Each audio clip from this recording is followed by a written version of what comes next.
guys, welcome back to my YouTube channel, or welcome if you're new.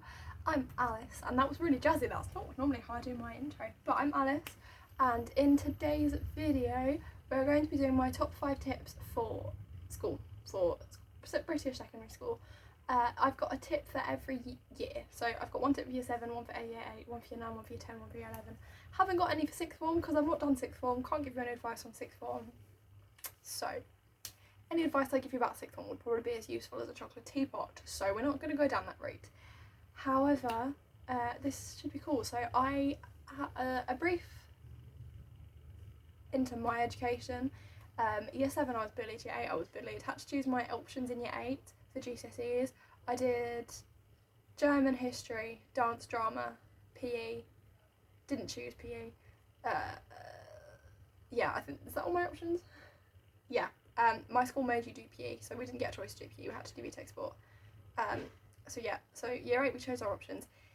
Year 9 we started our GCSE options. Year 9 was a real ride for me. It was very turbulent, didn't get on with year 9, was in a very bad dark place, but under the same token, 2019, which was the year I did, so year 9 started in 2018 for me and finished in 2019. 2019 was the best and worst year of my life simultaneously. Don't know how that happened, it just did. Year 10 was lockdown, that happened halfway through year 10, so that's how my year 10 panned out. And year 11 was self-isolation, lockdown, try doing some GCSEs now, have fun. So that's basically how my education has panned out. Also, I went to, if you're not aware of how choosing your secondary school goes for in Britain, or in England at least, basically, at least for me, we looked around all 6 schools in my area and I had to do a list of our top 4, and I got allocated my second school. I didn't get allocated my first choice, I got allocated my second choice, which in my head doesn't make sense because my secondary school is oversubscribed, yet you don't get everybody who's put a first place gets that school. And also something else that doesn't make sense is one of my friends, who his list was my school as his first choice and his second choice school was my first choice school. My list was obviously my first choice school, which was my friend's second choice school, and my actual school, which was my second choice, which was my friend's first choice. He got allocated his second choice, which was my first choice, and I got allocated my second choice, which was his first choice.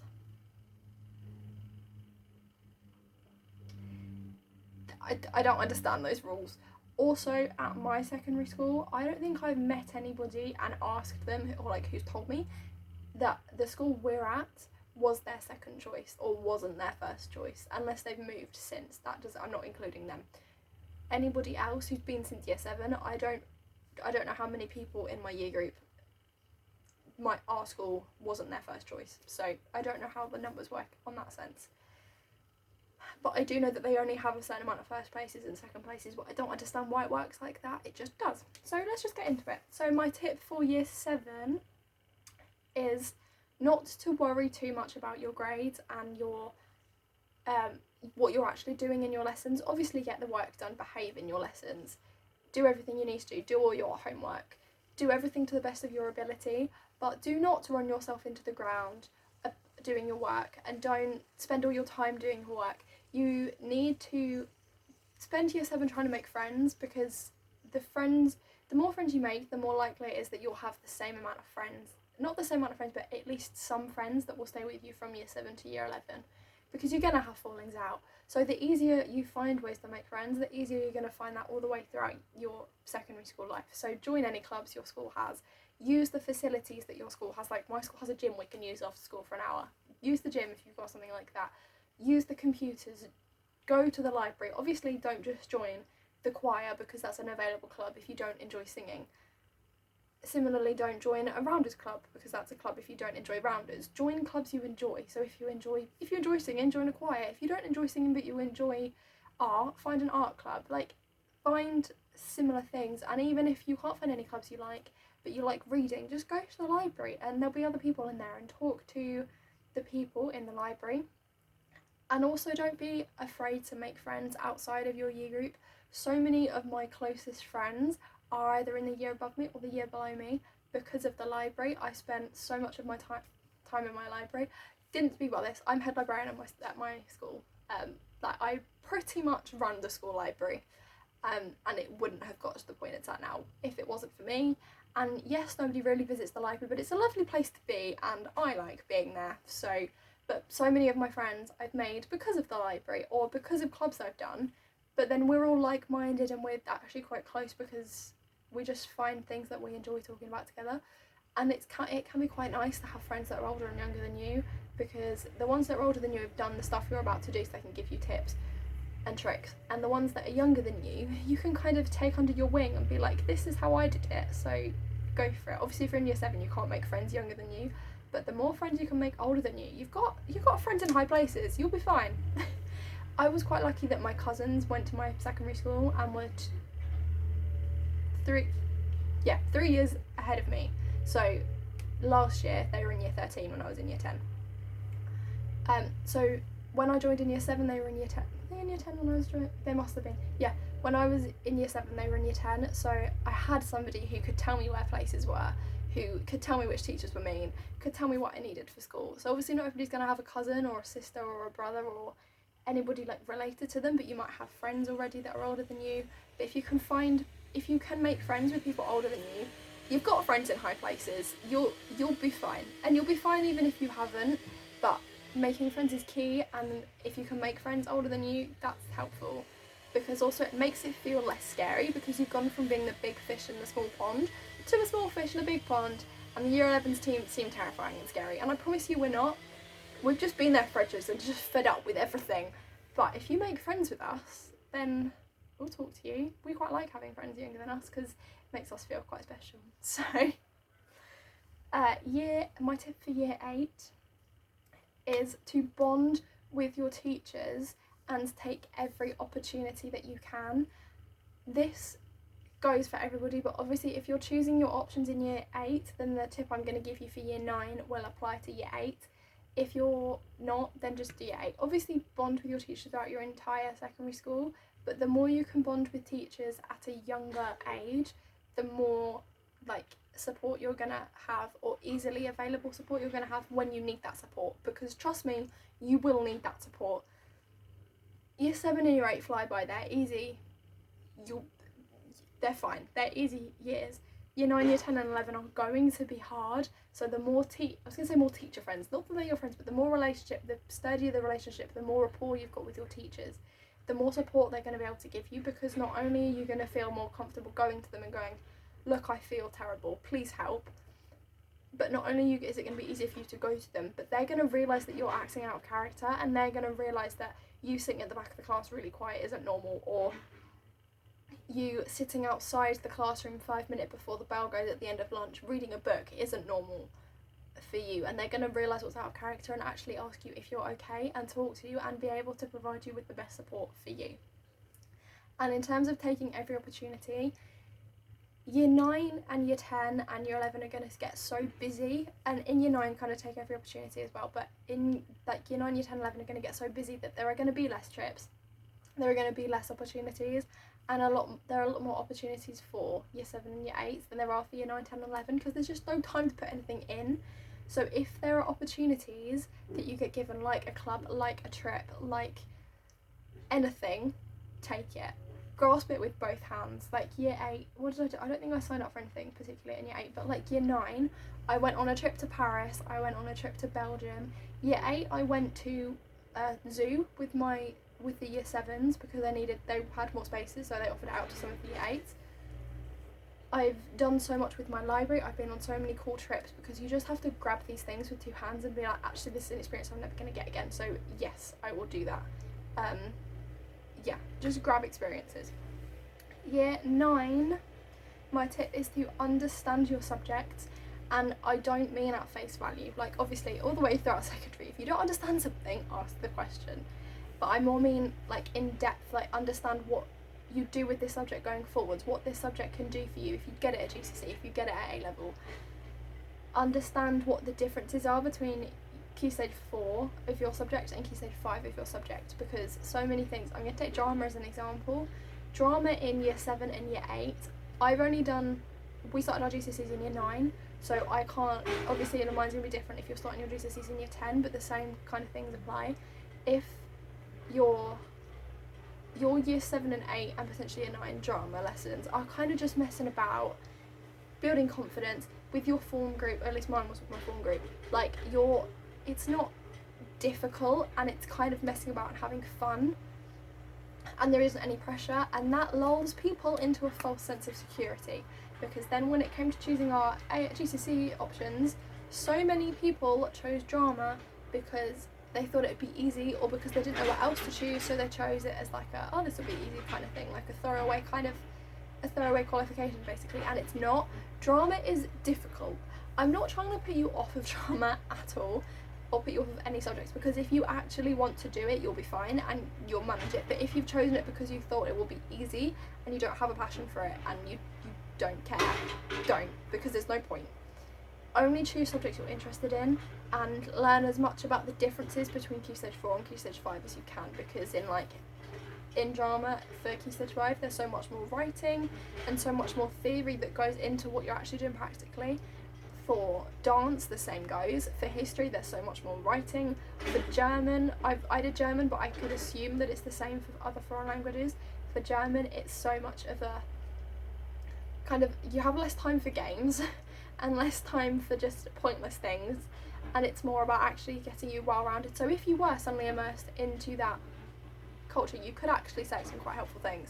And I know people are like, if I went to Germany, all I could ask for is, where's the nearest library and can I have a sausage? Like, can I eat that? Like, but you could have a decent conversation with somebody if you needed to.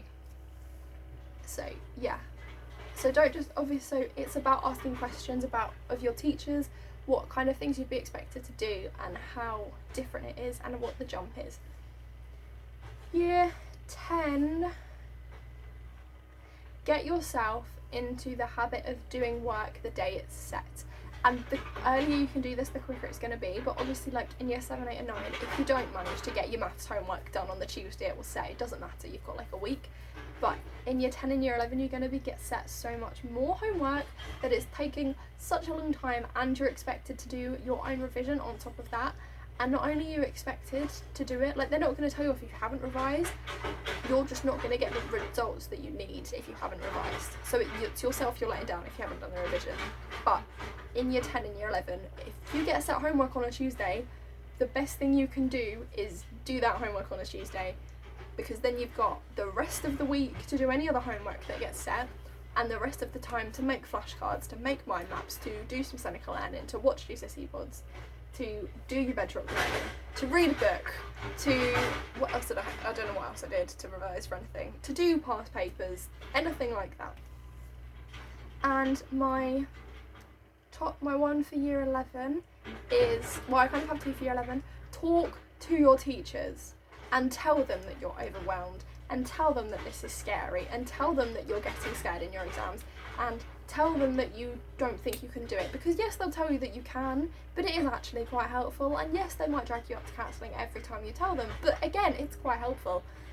But my other one is, is work as much as you can at school, because I've always stayed at school after school, always, because of my, I was going to say family situation, that sounds really drastic, because my mum works, she used to work in a town that wasn't in our town, and then she'd go to pick my sister up from school, who finished at 3:15 and I finished at 3, but she wouldn't have been able to pick me up at 3, get out from my school to my sister's school by 3:15, and she finished work at like 2 o'clock, so by the time she got into our town, she could go and volunteer at my sister's school for like an hour, and then she'd pick up my sister and then come and pick me up, and then she started working at my sister's school, so that she doesn't actually finish till 3:30.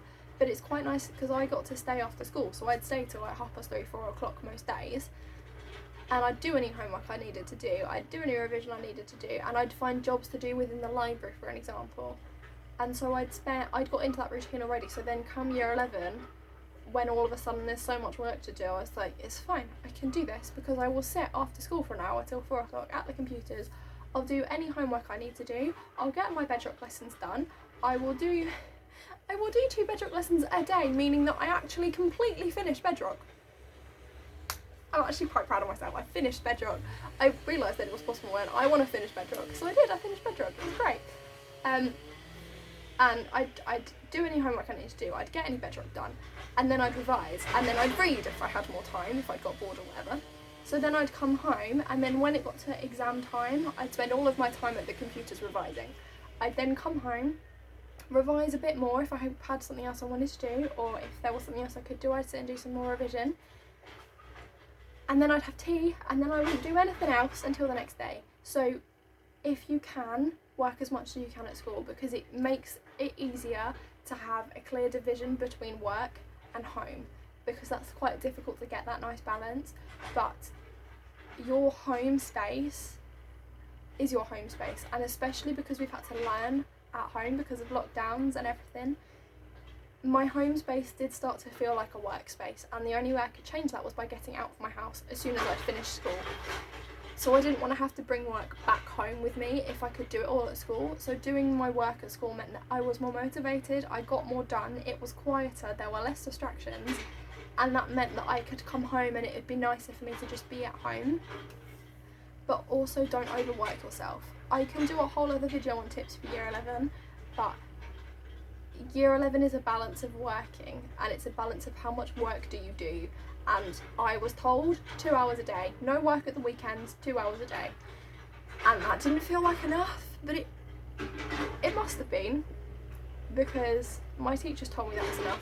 And when I got sat in front of an exam paper, I knew what to do, and I knew what to write, and I put answers down, and I wasn't completely skewed.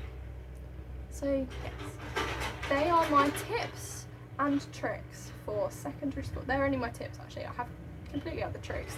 Tips for secondary school education. If you want more school related videos, please let me know in the comments below. Also, there are 22